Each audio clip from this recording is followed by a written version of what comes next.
สบายดีป้าลุง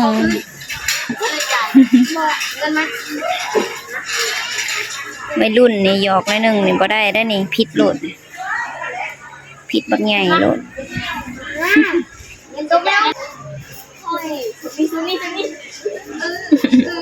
อายกับน้อง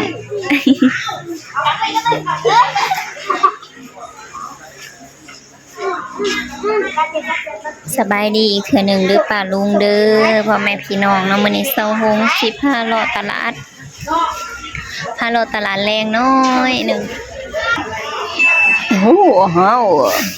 โอ้โหออมสินซื้อเท่าไรออมสินซื้อจากพันโอ้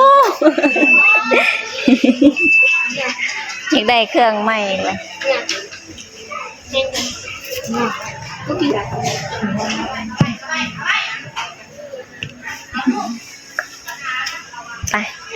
ไปเลาะตลาด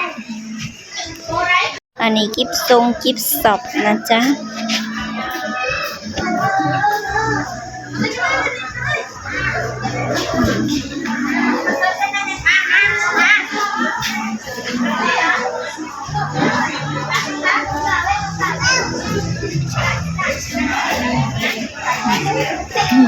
วัยรุ่นน้อย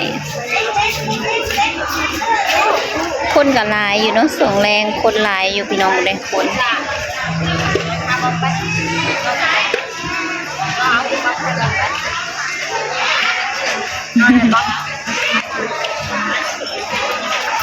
เมาแม่สิให้อีกแล้วอุ้มเมื่อเลย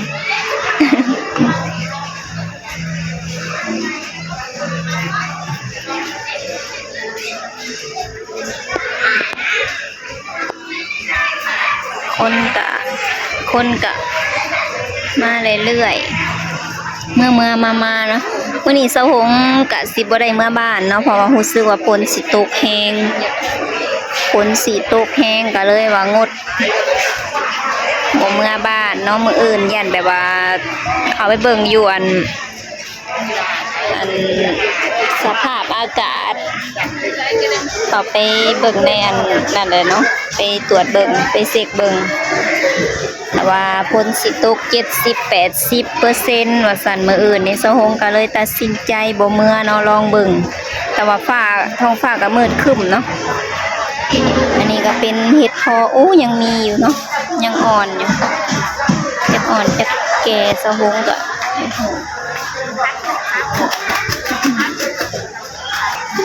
พอหน่อยก็หลายแต่หน่อไม้ก็มีแต่อันใหญ่ๆขาวๆไม่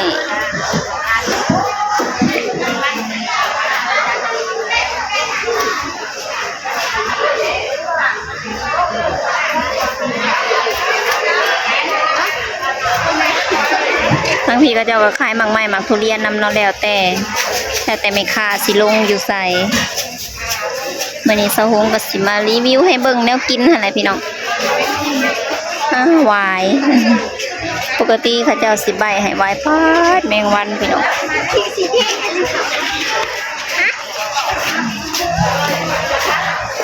แมงวันเต็มมันนั่นเลยยุ่มยิ้มอยู่ตลาดแบบนี้แหละเนาะแมงวันลายอันนี้ไข่เป็ดเช้าหงหมักกินไข่เป็ดเนาะดูว่าก็เจ้าคายเนี่ยไร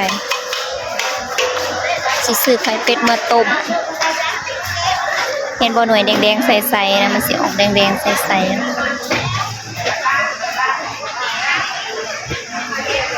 จิบดึบ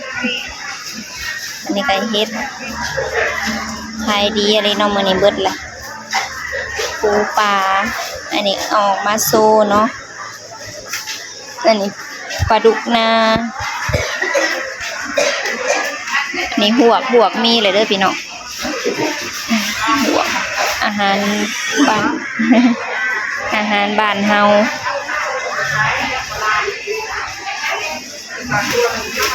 ของขายกันหลายอยู่อันนี้มันเป็นส่วงแรงแน่แล้วมันก็สิเบิดแน่แล้วเนาะอันนี้ปลาเขาเจ้าครัวแล้วขายเป็นขีดเป็นโล กำ5,000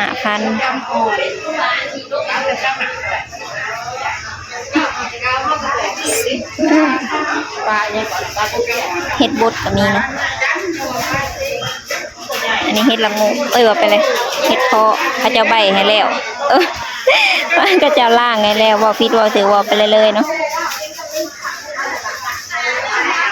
อันนี้เป็นวายใบแล้วเรียบร้อยเนาะกิโลก็ใส่ขี้ให้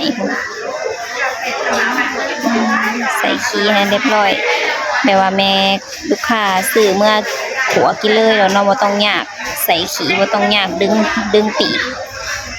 แม่ค้าเพิ่นบริการให้แล้วเรียบร้อย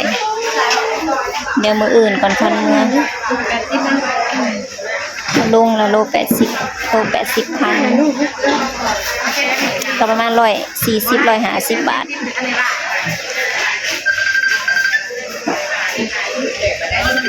ออกเบิ่งทางเบิ่งนี่ท้องฟ้าก็ครึ้มอลีอลอมืดเลยมันสิมาได้มื้อแรงนี่นะสะวงก็เลยตัดสินใจบ่เมื่อเนาะถ้าพังเบิ่งมื้ออื่นอยากเมื่ออยู่พี่น้องเพราะว่าอยู่บ้านนะมีทงนาให้ถ่ายรีวิวนั่นนี่เนาะแต่ว่าอยู่พี่ก็บ่ค่อยได้ถ่ายยังเลยยอดวิวก็บ่ค่อยดีเนาะช่วงนี้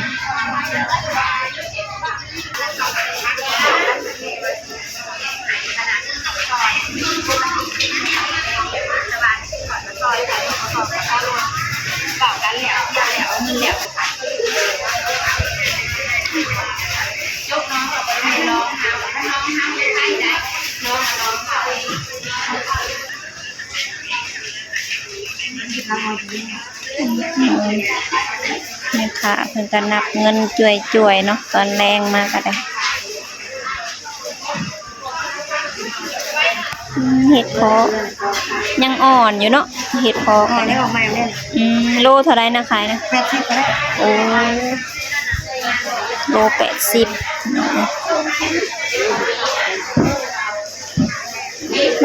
อยู่หันก็โล80เริ่มลงแน่แหละตะกี้โล200,000 แสนปลายมากันทุเรียนไปรีวิวหมักทุเรียนก่อน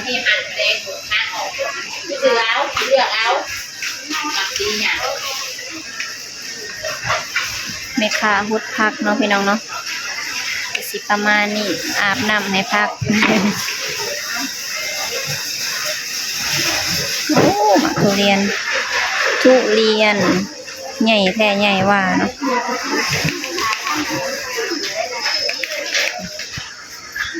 เหลืองหอยเลยหมากนี่ใหญ่แห้งเนาะกินผู้เดียวนี่บ่เบิด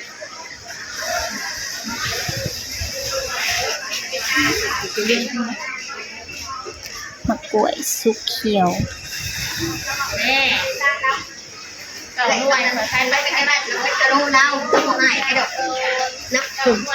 นแล้วอันนี้ก็สุดแล้วเนาะมีแต่ห่านขายอันนั้นแหละเดี๋ยวสะพงก็สิกลับคืนแล้วอันนี้เขาเจ้าขายขนมพี่น้องขายขนมขายข้าวจี่นี่ขนมข้าวเป็นตาแสบหลายมีแต่หนาเป็นตาแสบนะน่าสิเป็นกล้วยหอม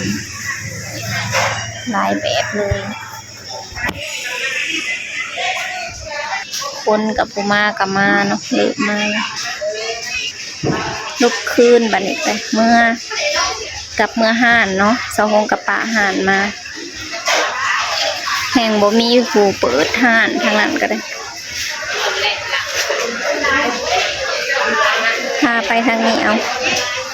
ปลา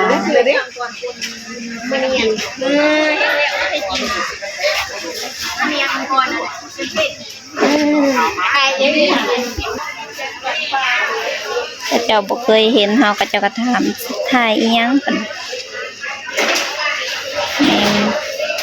แมงกิลีดแกปีกให้พร้อมเนาะแมงอีบ่แมงกิลีดนะสบายดีนะ สิเบิดละเด้ซื้อปลากดขายปลากดค่ะ น้ำหมักเช้าเย็นเนี่ย 3 หมัดซาวขายเลขาอ่อน มาต้ม หน่อไม้10,000หน่อไม้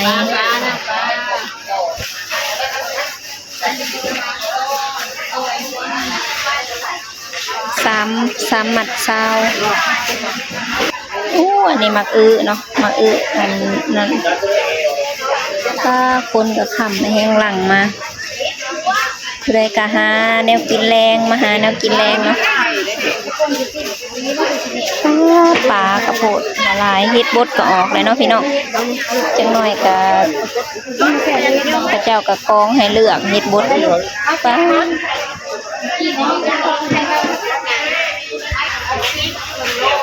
หัวก็หลายจักพวกจักปูจักปลาสำหรับคลิปนี้สวงก็ขอจบขอลาไว้เพียงสำนี้เนาะพอกันใหม่คลิปหน้าเนาะพี่น้องเนาะอันนี้เฮ็ดพวกเถาเนาะเป็นจานอยู่เนี่ยมันบานแล้วพระเจ้าล้างให้แล้วเรียบร้อยพร้อมแกงเลยพร้อมลงหม้ออันนี้ปลาตองตัวใหญ่ประมาณ 4-5 โลพี่ให้กันทีพอค่ะ จนเบอร์จนนั่นสะลึงสะลือไปเลยเนาะขายดีโพด